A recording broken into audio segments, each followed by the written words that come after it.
And this formal church ceremony is going to be so special. But I really can't wait for the after party.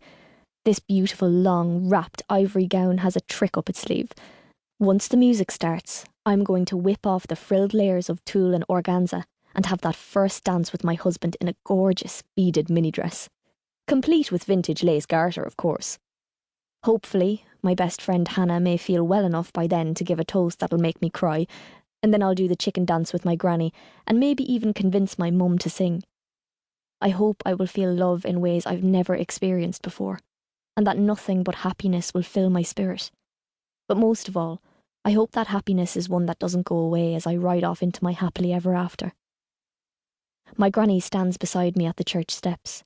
She steadies her own royal blue fascinator and dabs her eyes with a tissue. "It's 11 on the dot, Lily." She nods towards her watch. "It's time. Are you ready?" I smile at her, hook my arm into hers and take my first sure steps down the aisle. I had planned that Hannah would be my maid of honour, but she came down with a violent episode of food poisoning in the early hours of this morning, and my backup bridesmaid was too hungover to step in, so it's just me and my grandmother, which is absolutely fine as I feel such love and pride emanating from her as she tightens her grip around my elbow. It's actually worked out even better that we can share this together, just the two of us. With each step, I see all our guests beaming at us.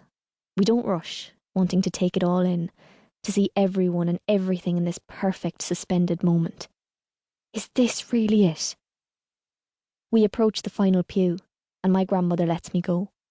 I kiss her and thank her, and then I pause, taking a second to compose myself, to take a deep breath. Because when I take my next step towards him, Adam will be facing me, seeing me as his bride for the very first time.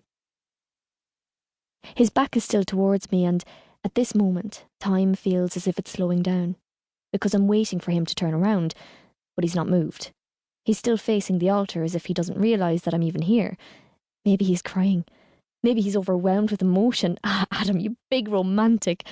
And now all I want to do is rush up and wrap my arms around him and say, "Don't worry, darling, it's okay, it's our big day. Nothing to be scared about. I'm feeling it too, it's just excitement." But I hold back, pressing my fingernails into my palms as I wait for the last note of the song to end, just like in rehearsals. And then I take 4 steps towards the altar with a huge smile on my face and butterflies in my stomach. I can't wait to see his reaction. Adam and I setting eyes on each other for the first time as bride and groom. But here's the thing. He doesn't turn to me. He doesn't move at all. Adam is standing stiff beside me, staring ahead, tears pooling in his eyes. His face is grey, beads of sweat on his brow and the top of his lip.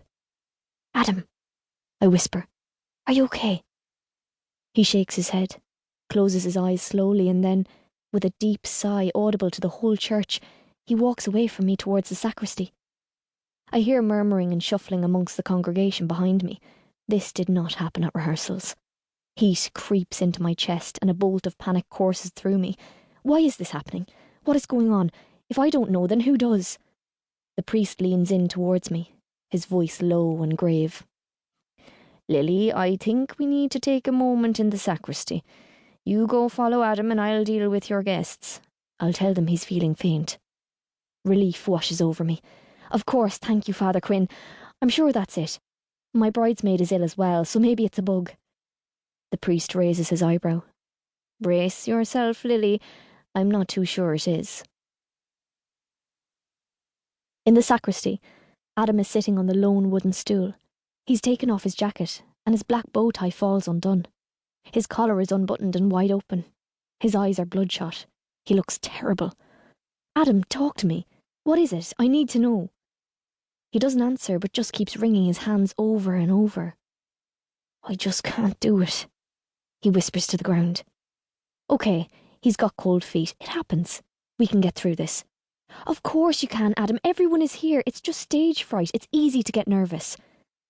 I bunch up my tulle and organza layers and hunker down in front of him, trying to catch his eye, trying to get close, trying to de-escalate this random crazy spanner in the works and get us back on track, in front of that altar and onto the rest of our lives.